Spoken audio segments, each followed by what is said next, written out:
I think I have a very flexible relationship now with like money and earning money. And I don't have a sense of, I need this one job to pay me this salary to this thing. Like, I just am feeling like, what are my income sources and like which ways are the money coming to me? And yeah, it doesn't feel like I need to control it in any one way. It's like, I just can sort of trust that it's coming in while I'm sharing my gifts. And it just feels a lot more freeing.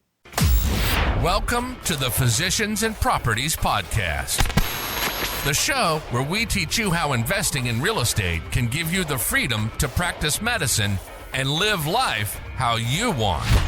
Doctor! Now, here's your host, Dr. Alex Schloe.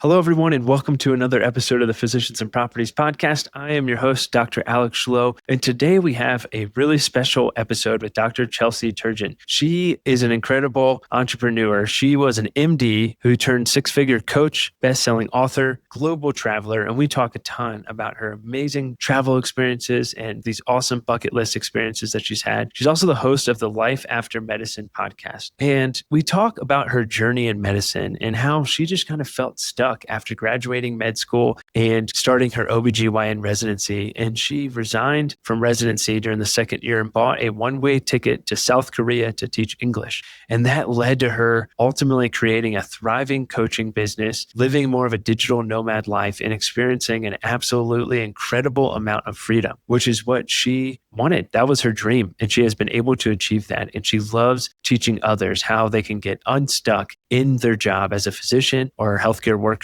This was a really cool podcast episode, and we mentioned at the end a virtual summit called Pivot Potential that will be happening in June that she's putting on that's completely free, and it's going to be an incredible opportunity. So without any further ado, let's get started with today's episode with Dr. Chelsea Turgeon. Dr. Chelsea Turgeon, welcome to the Physicians and Properties Podcast. I am so glad to have you as a guest on the podcast today. And you're calling in from Mexico City, which I think is the furthest that someone's called in from to be a guest on the podcast. So that's really cool as well. How are things going? So good. Thank you so much for having me. I'm excited for a conversation today. Absolutely. I've been following your journey on LinkedIn, and it's been absolutely amazing to see and really cool to see life after medicine and everything that you talk about there in that space. But before we get to that and everything that you've built, do you mind just sharing a little bit about yourself?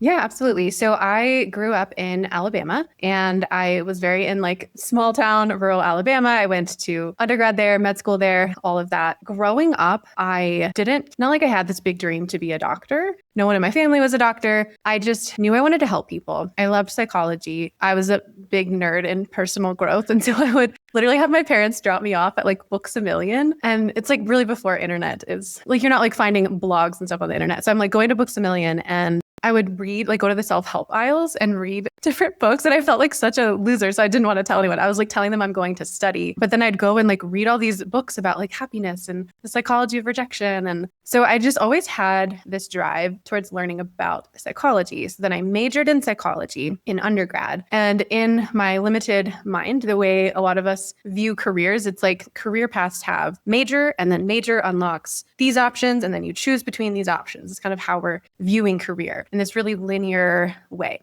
And so I was like, okay, major in psychology. What can I do with that? I can go to grad school and like get a PhD in psychology and like be a clinical therapist was one general thought. And then the other one was med school and do psychiatry. I was like, those are my two options, although there's so many more than that, but that's what I thought. When I would present this to people, I would get so much validation around, oh, like med school. You must be really smart if you go to med school. And so I would just like pick up on this of like, oh, okay, I think I'm going to do med school. Because anytime I share that, people are really impressed. And I think this is how a lot of us kind of go through and make our early career decisions. Maybe not exactly for validation, but there's a lot of superficial factors that go into it because we don't know ourselves. Our frontal lobes are not developed. And we don't have a sense of like who we really are or what our values are. And so like, these are the things I'm using these are like my metrics for making my career decisions. So I choose to go into med school for all of those reasons. And I get into med school, I quickly realize psychiatry is not what I want to do.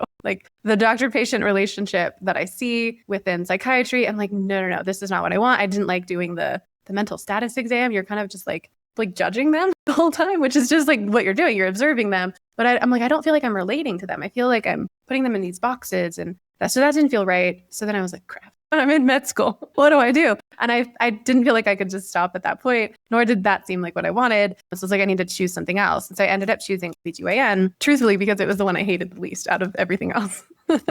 And I think the reason it appealed to me was because I have ADHD, where there's a lot of action that happens. And so, you go to internal medicine and it's like, I'm falling asleep because we're just like sitting at a table talking all day. And I'm like, this cannot be my future. So then I was like, oh, but in OBGYN, we're really active. So I literally, again, kind of superficial reasons, go into that and choose that. And I get into my residency and just pretty soon realize it's just not the right path for me. Like it never was. Through this whole thing, I'm choosing things for the wrong reasons. When I say wrong, the reasons that are not correct because they're not based on my own true path. They're just based on random factors that seem relevant at the time. And so, I get into residency, realize it's not the right path for me, and do like soul searching work, which we can go into more detail about. But then I just make the decision during my second year of residency that I'm just going to leave. Hit a point of burnout. It was sort of this moment of like, I need to make a decision one way or another. I'm going to leave. So I decided to resign, and I wasn't resigning to like go do something else in the medical world or go into pharma. Like I was like, I'm going to drop out of residency and then buy a one-way ticket to South Korea because that's a good idea. And like, honestly, when I look back, I'm like, what was I doing? But it totally worked out. So I bought a one-way ticket to South Korea. I started teaching English. I got a job there teaching English. And then like on the side, I was learning how to build a business. And so that's really what I've been doing since then. I've been building my business and traveling around the world. And, we can go into many more details about it, but that's just sort of the short-ish version of my backstory. That's an amazing story and super relatable journey. I'm sure that there's plenty of folks who, were in med school and realize like, this isn't my path, or in residency, similar to you. And you're like, hey, this isn't my path. And a lot of times I feel like we get trapped by the golden stethoscope of like our golden handcuffs of like, hey, we've gone down this path and it is a respectable career field and we're doing a lot of good. And then it's kind of like, oh man, what do I do? I've already put forth all this time and effort, and not to mention money that goes into that. And so it's really honorable that you, one, realize like, hey, this path isn't for me. And two, that you were like, hey, I would much rather pivot and go figure out my path in my life instead of sticking with a profession that I didn't love, And I think that is probably something that folks have struggled with to some degree, and maybe not to the degree of like, hey, medicine's not for me, or this isn't for me, but maybe to the point of like, hey, maybe I need to think about going and doing a fellowship or maybe even doing another residency or something like that. So thanks for sharing that and being vulnerable in that regard. Yeah. I think it's hard to admit that the thing you're pouring your heart into, you're pouring time, you're pouring money, you're like the thing you wanted at one point, and then you put so much into it and then you get it. It's really hard to look at that and be like, actually, this isn't what I want anymore. Maybe it never was. Maybe it was at a point and now it's no longer right. But it's just so hard to look at your circumstances and just be like, that was a good guess, but it's actually not it. Yeah, absolutely. So South Korea, how'd you land on that? That is not the place I would ever expect. So how did you end up going to South Korea?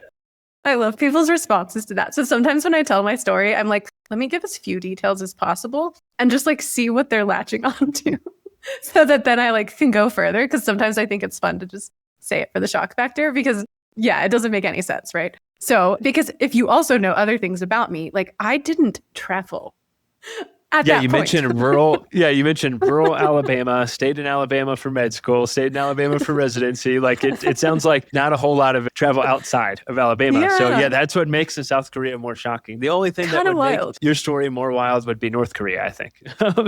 Yes, I love that. I love that for me. That's not what happened. I wouldn't have been able to go there. It would have been a different story, a different timeline for sure. But so South Korea, it sort of came through like honestly a process of elimination. And so what I did was I moved through a process called I call it now directional clarity. At the time, I didn't call it anything because I was just like, what do I do? But when I look at it now and I guide clients through it now, it's like directional clarity. And so what I mean by that is I had this desire I was like, I want to leave medicine. Like medicine is not it. Like that felt so clear, not this. What felt less clear was what is my this, right? But I don't know what else. That's another reason it's very difficult for people to leave because there's this known entity that they maybe don't love, but it's known. And until you're replacing it for something known and something you're excited about, it's hard to just walk towards an ambiguous blob of, I don't know. So one way we work around that is directional clarity. And so it's like, what do I know? The things that felt really true for me at that point and it didn't quite make sense, but it just felt really true. I want to be outside. I want to have the ability to work from my laptop from a cafe and then travel anywhere. That's like honestly what I knew. And I didn't know if I wanted to be an entrepreneur. I didn't know, like there was a lot of pieces I didn't know, but it felt like that was enough to get started, right? So then it's like, okay, what do I do remotely? I don't exactly know, but whatever it is, I can't just do it right away. It's gonna take time to build up, or like maybe it's a job and I have to train for a thing. So like I had this idea that like the thing I want, I can make it happen, but I don't think I can like support myself on it right away. So then what does that mean? I probably need to get some kind of income source because I'm a resident and I don't have any savings. So it's like the moment my resident salary is done, I'm living with my parents. And I was like, that's not what's going to happen. So it's like, I'm just kind of going through this whole problem solving process of like, I need a runway. And so in my mind, I was like, whatever my remote laptop thing is, unknown, it's going to require 2 years for me to build it up. I just decided this, 2 years for me to build it up. So I need a job I can do for 2 years that pays my bills, that doesn't suck so bad that I'm burned out by the end of it. You know, I was like, I just need like a make ends meet job, pay the bills. And then I was like, but I want to do it like abroad. Like if I want to start traveling, I want to just already travel. And so one of the things I found is like, you can just teach English abroad, and places that pay best are Asia. That's where they like give you room and board. They give you healthcare. They give you all those things. And so I was like, well, maybe I'll just do that. Cause it's like, I don't have to, I was on a residency salary. It's not like I was making a ton of money. And so I just like found this idea, and I was like, let me just try that. I wanted something I could get easily. I didn't want to have to like interview for jobs and make that a big thing. I wanted it to be a job I could just sort of quote unquote like phone in, where it's not like a lot of mental energy. And so, yeah, I learned you could just get certified online to teach English as a foreign language. And then you could just get a job teaching English in South Korea. And so I just did it. And then South Korea, like it was, I don't remember exactly why I chose South Korea, but it was something like the money they paid you and the benefits you had, like it just seemed like the best package deal. And then it's also more of a developed country as opposed to going to like Vietnam right away or Thailand or Cambodia. You know, I was like, let me go somewhere where like it's really built up so I don't shock myself too much. Yeah, and Korean food is amazing. So that's and it's the best in Korea. So if you like it outside of Korea, you have to go because my stepmom is half different. Korean. So I'm like, and she says the same thing. And I'm like, I have to go there at some point. Yes. I am still active duty in the Air Force for a little while longer. So Korea is not someplace that they like us to go unless we're being stationed. So that'll have to wait for a bit. Okay. But well, you have your stepmom. She can bring you the food. So yeah, I know. Yeah, absolutely. Yeah. Were you making more teaching English than you were in residency if you were to like figure it out hourly? Hourly, absolutely. Even if I figure it out based on, I got an apartment paid for in South Korea. So I wasn't paying that, right? And so if we think take home after like taking the apartment out of it, I had more in my pocket at the end of the day. That is wild. By working 35 hours a week, not even the whole time. I had to be in the school during 35 hours a week. And then I got a big bonus at the end. So I don't even think I calculated all of that into it. But even just like my monthly stuff. Yeah. Like one day at the end of my contract, I just had like $7,000 deposited into my account, and which I didn't realize was happening. And so it's like, if you factor all of that in, it was a much better gig. That is wild that you can make more teaching English in Asia than being a resident OBGYN physician. That's crazy. That's so cool. And what a cool experience for you. What were some things that you learned in that journey, you know, as you were teaching English? You're probably processing a lot. And I'm sure, and feel free to speak on it, I feel like I'm sure it was a difficult process for you to realize like, hey, residency is not right for me. It's time to hang up the white coat. I'm sure that was a difficult process. And then moving from Alabama to South Korea, like I'm sure a lot of things were going on. So what were some of those emotions, things that you were experiencing during that time?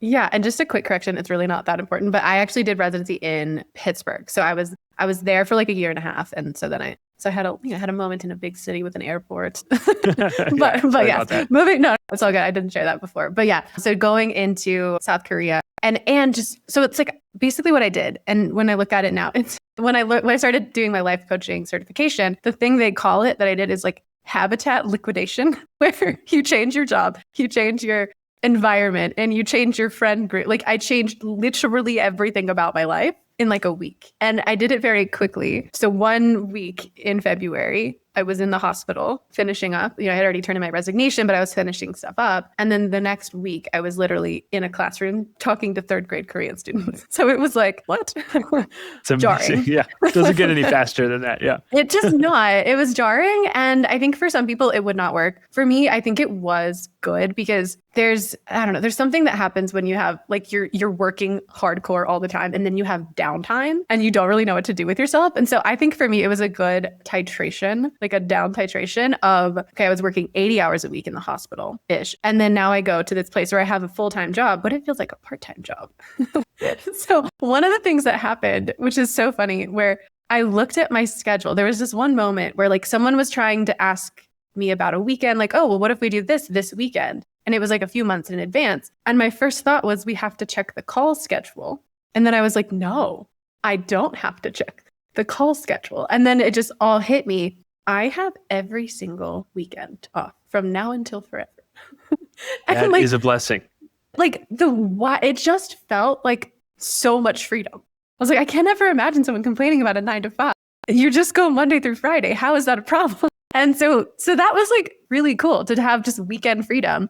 And it's like I started to titrate my freedom. So that was one big thing that was like incredible. One thing that was interesting was noticing like when I felt the need to still identify myself as a doctor. So it was so interesting where I'm meeting people, right? And a lot of people doing this are kind of fresh out of college and they're like doing a gap year, right? And so sometimes I'm just like, yeah, I just left the States too. And I don't feel the need to like go deep. Like, if I'm meeting someone and we're going deep, like it's not like I'm hiding my story. So there's some times where I just like don't need to point it out. But then there's some circumstances, I think when I would feel more insecure or something where I was like, I need people to know that I went to med school.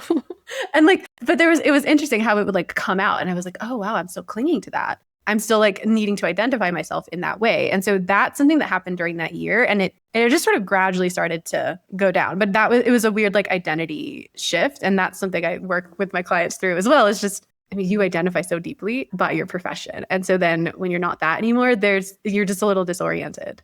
Yeah, that's definitely something I've come across. This will probably be close to episode 100 of the podcast. And it's, folks that have left medicine, that's definitely something that they struggle with. It's like, hey, what is my identity outside of the white coat? And, of course, we all wear multiple different hats, spouse or partner, parent, doctor, all those sorts of things. But it seems like you're right. Like the profession identity really weighs heavy. And I think maybe heavier for doctors just because it takes so long, so much effort, so much time and energy to become a physician that, and it's a respected thing in society. And I think that, we value that as well. And we want people to know like, hey, look at me, I'm a doctor. And so I can't imagine that would be difficult. That was something I was going to ask you. So thanks for letting me know. How long did it take before you felt comfortable, just not even bringing that up at all if you didn't need to?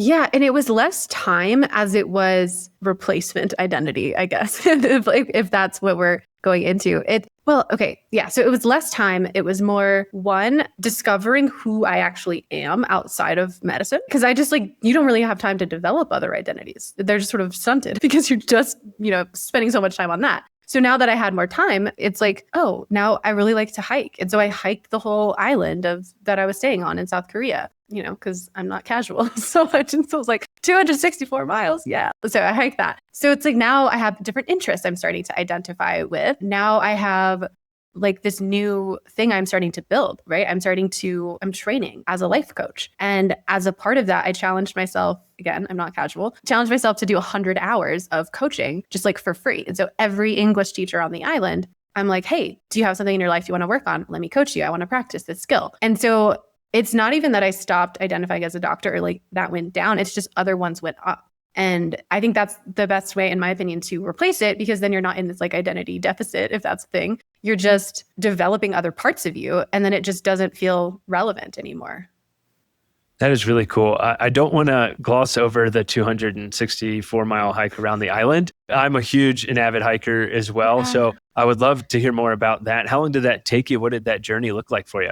Yeah, this is so cool. This is a very uncommon thing that people do in South Korea. Like people don't really know about this, but I was staying on an island called Jeju Island. And on that island, there's a series of trails that goes around the outside. So whenever you do get to go to Korea, I feel like this would be really cool for you. And they're called the Ole trails. And you get like a passport. And I think there's how many? They're like 20 something different trails, right? So they're divided into different trails and you can do the whole thing. So some people go in and like they're on vacation and they hike the whole thing. I was doing it on my weekends because I had my weekend freedom. So every weekend I would just like take a bus to wherever I had left off before. And I would do maybe like one or two of the trails, depending on how long they were. And so that was just sort of my weekend project. And I got to see parts of the island that none of my friends saw. I was taking buses to like the middle of nowhere. And that was so rewarding. And I feel like that was me. That's how I sort of decompressed from the hospital. It's like sort of walking around the island every weekend in nature by the ocean. Like, I think that's what helped me just release a lot of the stress that I experienced. I bet. I'm sure that was such great time to process and think through, everything that you experienced and what you were looking forward to in the future, and probably, think through vision and what was next for you going forward as you started your coaching business. Correct me if I'm wrong. I think I saw that Jeju Island, it's Jeju, right? I think I saw that. Isn't that like the Hawaii of Korea or something like that? That's Isn't what it they supposed to say. be completely Yeah, gorgeous? Yeah, I thought I saw something about that. Yeah, it is beautiful. I haven't been to Hawaii actually, so I don't know the comparison, but it's beautiful. It's large. It's a really big island. So if you're I lived on the other side away from the airport. So if you're going to the airport, the bus ride is like an hour and a half. And that's the short part of like, it goes longer the other way. So it's like a pretty big island. But yeah, it's beautiful. That is cool. Yeah, I would love to do that sometime. Well, let's talk about, what was next for you. So you mentioned you're giving yourself 2 years to build up something else. And you're like, hey, let me find kind of entry-level job. Obviously, teaching English is not entry-level and it is incredibly important, but you're like, hey, let me have those 2 years and get established and start my next thing. So what did that path look like? How did you figure out that coaching was going to be the path forward for you? Yeah, so that started to develop even before I left for South Korea. That actually started to not necessarily just coaching, but the things that were coming to me were writing. I loved writing. I wanted to write. And then like traveling, obviously that was part of it. And then personal growth in some way. And I didn't quite know about coaching yet, except I did, but maybe I forgot that I knew, because actually when I was transitioning from med school to residency, I don't know why we have a bubble coming from, but my hand gestures sometimes make it do things. I was transitioning from med school to residency and feeling a lot of what I'll describe is I felt like I was on a conveyor belt headed towards a trash compactor with no way to get off. And so I felt like residency was like this impending doom where I was going to be squashed like a car into a compact ball. And there was no way out. That's what it felt. And so I'm dealing with this as I graduate med school, even though like matched to my top choice residency, like there was nothing about it that I didn't choose. It just felt like, and then my sister was working with a life coach at that point. And she was telling me about it. And I was like, what is this? What are you doing? So I actually did work for like a few months with this life coach that my sister like recommended to me. And we just emailed. We just had like an emailing thing. But then I remember at one point she sends me an email and she's like, yeah, I'll still be responding to your emails this week, but I'm in Rome, so it might be during a different time. And I was like, wait, one, we're talking about really cool things that I'm interested in. Like we were kind of going through this one book and like doing the book together, and she's helping me like do the exercises. So it's like, already this is a really fun conversation. I'm paying you to do this and you're traveling. What are you? So I think I had a moment then, but just promptly forgot about it for like a year and a half until then I'm leaving. And then it kind of hit me again, like, oh, she did that. Like, that's a thing. So then like coaching is part of my world. But I think travel blogging is like my first thing for some reason. I'm like, I want to travel. I like writing. I'm going to travel. So in my mind, it's some version of travel blogging and coaching, but I don't know how those will go together. But I'm like, I think they just go together somehow. So I started my blog even before I left for South Korea. I started my blog and I would write every week. And then I started my coaching certification. So it was all starting to happen in the background. But I quickly realized I do not like writing about travel. I don't like giving people directions like how to get to the trailhead or what, I was like, I don't care. I liked writing about just like deeper stuff and like philosophical stuff. So I was like, I love writing. I do love traveling. I don't like them together. But I kept my blog, I kept writing, and then I was doing my coaching certification and coaching people. And so then it just sort of didn't feel like a decision as much of the evolution to like, well, I'm going to have my own business and it's going to be blogging and coaching. Yeah. So that's just what I was starting to work on in the background while I was in South Korea. That is cool. Yeah. Well, what a cool exposure, initially. And that does sound awesome to be like, hey, I'm going to travel in Rome and sorry, I'll be a little bit late, but let me keep in contact with you. That flexibility and freedom is a lot of what folks are looking for. And I know that you're all about developing a mindset of freedom. And so that is really cool. While you were in South Korea, how did you start laying the foundation for the business? You mentioned you started coaching for free to the English teachers, but how else did you start going? And what were maybe some initial pitfalls or difficulties that you faced starting your business? Yes. So I did the coaching, right? And that was huge. I cannot recommend enough how important it is to just get started and just start taking action, because we can get in our heads, we can think like, okay, well, what is the program I'm going to offer? Or what is my niche going to be? And like, I did not know any of that. And I'm just putting myself out there and like showing up and like talking to people. And actually what's interesting is the first few clients I got were from the travel blogging course that I took, because in the travel blogging course, I was really active in the Facebook group because I was like, well, I basically have no friends now because I left residency and no one there is friends with me anymore. And that's totally fine. That makes sense. So I was just sort of like, I need community. So I was just weirdly active in this Facebook group. And then I just started connecting with people and like reading all their blogs. And from doing that, I built connections with people who were kind of trying to develop themselves. And then once I started doing coaching, I asked them, do you want to do a free coaching session with me? And then a lot of them actually turned into my first clients. And that is awesome. Yeah. So I would say for laying the foundation, I cannot emphasize enough. The foundation is just you taking action. Like you just go. I didn't have like a business bank account or an LLC. I didn't have any of these things set up. I was like, okay, I think they could just pay me on PayPal. Like I just started putting myself out there and asking people to work with me without having any clue what my niche was or any clue what I was doing. And so I just feel like that's so important. I was like, what's it called? Like absorbing everything I could about business. So on my way to and from school every day, I would be listening to podcasts of like just online business stuff. So I was like learning a lot of stuff there, but you could do that and not make any progress if you're not taking action. So I would just say the biggest thing I did was just like put myself out there repeatedly, log out every week to like that was huge, right? Committing to putting out one piece of long form content every week. I'm sure you feel this with putting the podcast out, like any sort of commitment to creating content regularly and putting it out into the world that develops muscles and skills within you. So that was huge. I think most people, if you want to have an online business, any sort of personal brand based online business, you need to also be a content creator. And so you really do need to learn those skills.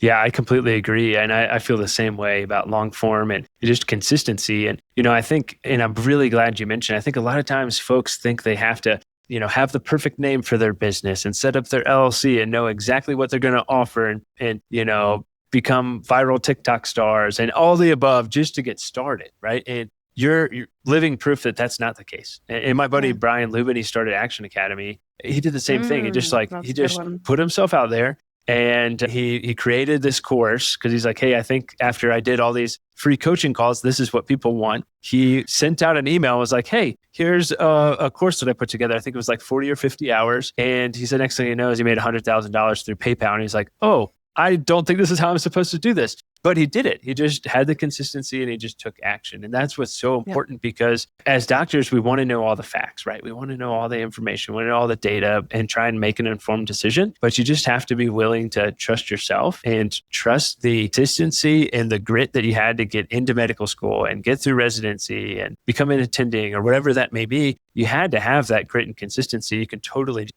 make a successful business as well if you just continue with those steps, but you have to take action. Yeah. Yeah. And I think you're bringing up such a good point where like there are certain parts of like your doctor brain and the skill sets that are incredible for business. And there are parts of your doctor brain that are going to sabotage your business.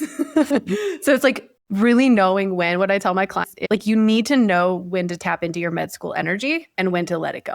And med school energy for me is like dogged determination, consistency, show up, like I'm going to get it done. And that's great. That's like a really important thing. But then perfectionism and like, trying to get the right answer and trying to, I'm like comparing it to med school because that is what feels most relevant for me, but like trying to do the right thing to get honors on a rotation and like calibrate, you're trying to cater yourself to like a rubric or a algorithm or whatever it is and like getting approval and validation from other people. It's like, that is not it for medicine. You have to like approve yourself for entrepreneurship. You have to put your own approval in yourself and no one's going to tell you that it's the right thing. So you just have to decide. Yeah.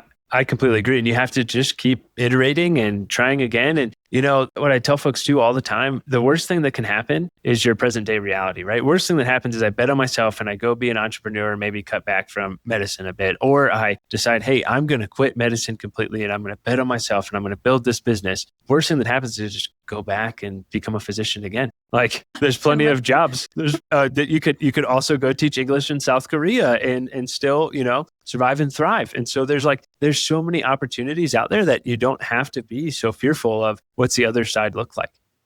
That's such a good point where it can be kind of confronting to be like, actually, you're in your worst case scenario. Yeah, that's true.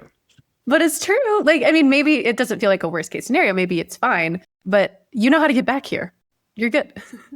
Yeah, that's exactly right. Well, I know that you built up the coaching business, and what was the initial, you're starting to get paid clients and you're starting to grow the business and you're learning all these things. Did you hit a point where you're like, hey, I made it. Like I have arrived where I wanted to be. I've hit my goals. Now I'm able to leave that job teaching English and just fully go all in on the business. What was that like for you?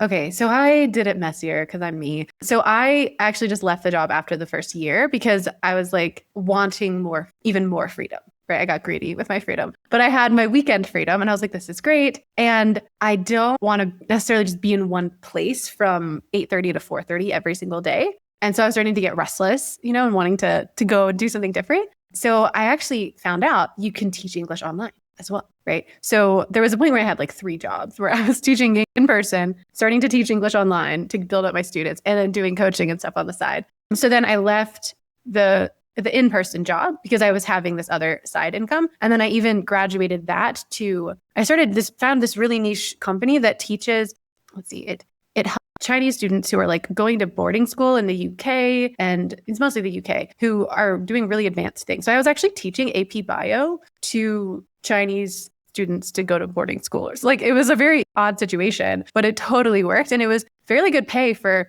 what I was doing. And so that was my side thing for a while. And I was able to do that. I did that, I think, until 2022. So that was almost like 2 years after I even left South Korea. So it was really a 3-year time period where I had other sources of income supporting me alongside my coaching business. And then, early 2022, I can't remember why I decided, because it's not that I had fully made it income wise. I had some really good months and then some months not so much, but I was like, you know what? I just want to leave this teaching job and I'm just going to go full in on the business. And then I did that in January of that year. And then that was my first 6-figure year, like 6 figures in revenue. And so I guess that would say it when I feel like I made it, but I don't know if I don't know if I feel like I made it, but I'm not in a negative way. It's just like, I've always just been doing it. I just get to, I think just anytime I'm like working with people and they're paying me and I love what I'm doing, that feels like I made it, because what else do I want? Like someone to pay me to do something I love and then they get benefit too. Like what else could I want?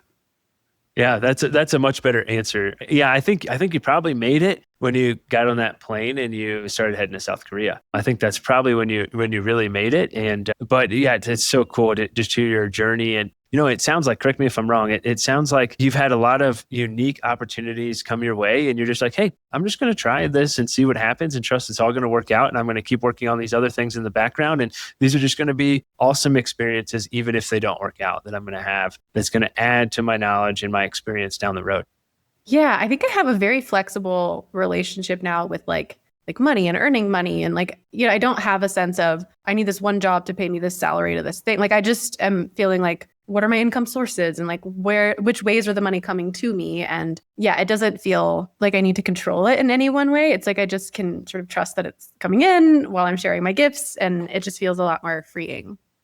That is so cool. It's so cool to hear, the passionate income that you have and that you just love what you're doing and helping others. And, I feel like as physicians and just entrepreneurs, like we feel so much more fulfilled when we're helping others and when we're serving others. And so when we can tie those two together, it's just absolutely beautiful. And that's what we love about assisted living. So we invest a lot in residential assisted living. And we love that because you can invest in an incredible asset class, but you can also provide exceptional care for seniors who need it most. And you can't get that anywhere else in real estate investing. I mean, you're not going to go buy an apartment building and feel that same fulfillment. And so it's something that I would encourage folks to think about, how can I blend my passion with service and make money as well, of course, and go from there. So it sounds like you're certainly doing that with your thriving coaching business.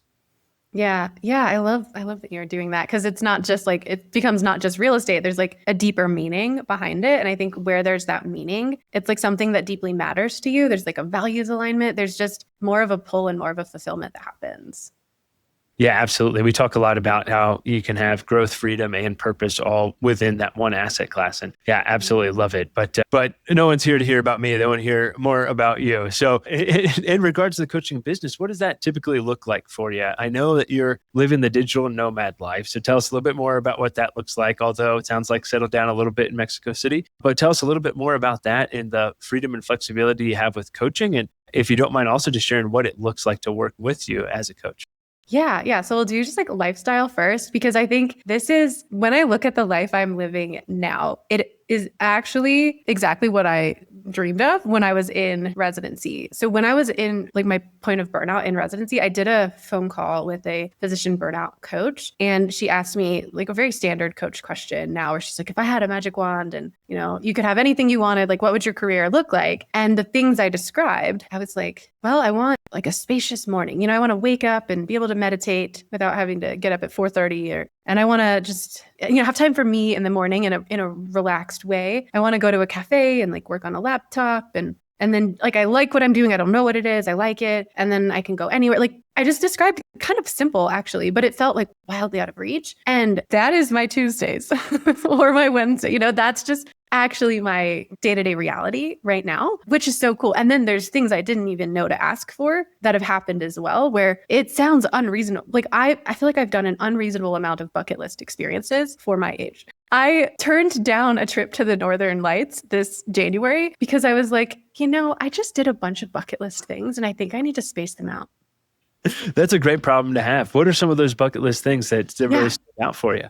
Yeah. So last year was just incredible year. And I think that's when I started. I was like, you know, I need a little stability because I was just traveling around. So last year I went to the Bolivian salt flats. I went hiking in Patagonia in like Argentina. I didn't do like the W trek, but I was like hiking, and I lived in Patagonia for like 7 weeks. And it was like immersed there and hiking like every day. So cool. Then I did, what else did I do? Oh, I went to Mongolia and I lived with the like Kazakh people in their yurts, and I got to talk to them about, we had a translator and like a guide, and we got to ask them, we got to sit down with its family because we were staying with them, and we got to sit down with them and ask them questions. And so the question I asked them was like, what is your biggest source of stress? Because I was like, do they have stress? Like, is stress a thing? And it took them a bit to like translate it, because I think stress is not quite the concept. But then his response was a one word. He literally just like through the translator said, winter. And then he was like, hurting animals in the winter. Wow. Yeah. And that's probably not a source of stress for a lot of, you know, us in America, because we're just stressed about so many different things and worried all the time. That is wild. That's such a cool experience. And Patagonia is on my bucket list for sure. So once that happens, I'm going to wait till the boys are a little bit older and they'll remember it. We have a 4.5-year-old and a almost 1-year-old. And so once they're older, that'd be a really good family trip to do. But yeah, we just love being outside. We live in Colorado. And so we're, you know, always in the Rocky Mountains, and we're getting ready to go to Yellowstone Glacier and the Tetons. And it's just like, hey, it's just such a beautiful world that's been created, and we need to explore it. And something about just being out in nature and having that time and that freedom to reflect and think and just be present is amazing. So I'm sure you felt the same way in Patagonia and on your journeys as well. Yeah. And one of my favorite things too, it's like I love like disconnecting and unplugging. Like when I was in Mongolia, I unplugged. I also like in the same year, I went trekking in Nepal and I like unplugged for that. And so like that was incredible. But then I also love sometimes like just working from a beautiful place. And it's like, actually, that adds a lot to me. Like not just being there on vacation and recreating, but like also being there on and then doing a client call and feeling like I'm contributing something and then going back to enjoying myself. Like it just feels like this integration where I feel like my life would be less if I was just for some reason fully funded and not working and just traveling. Like there's something about actually working and creating an output in a way that's passionate. And while doing these things, it all just like makes it all just more meaningful.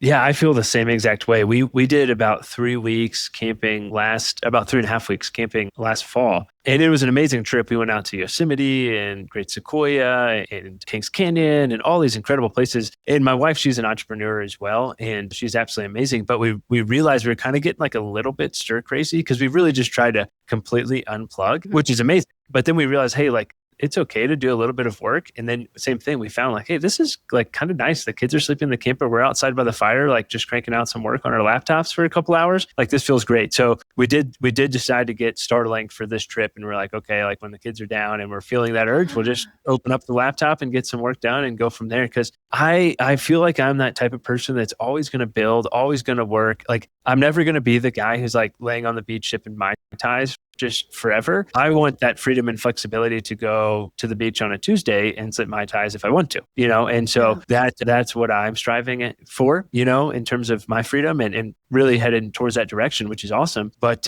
yeah, I love that. I think it, something about creating, working in a beautiful environment and having that freedom and flexibility to be active and be in nature and then come like get work done. And it's crazy how productive you can be too when you've kind of been refreshed and rested and then, hit the work hard for a couple hours. So yeah, I love that. Yeah. Yeah. It's cool. Cause you're not like, it's not a pressure to do it, but it's like, I could do it and it would enhance things to do it. And, like there's just it's just extra. Yeah, absolutely. That is awesome. Well, I want to be respectful of your time. I know you have a awesome virtual summit that's coming up here soon. Tell us a little bit about that and then how folks can reach out to you and connect with you if they want to do coaching with you or learn more about what you do.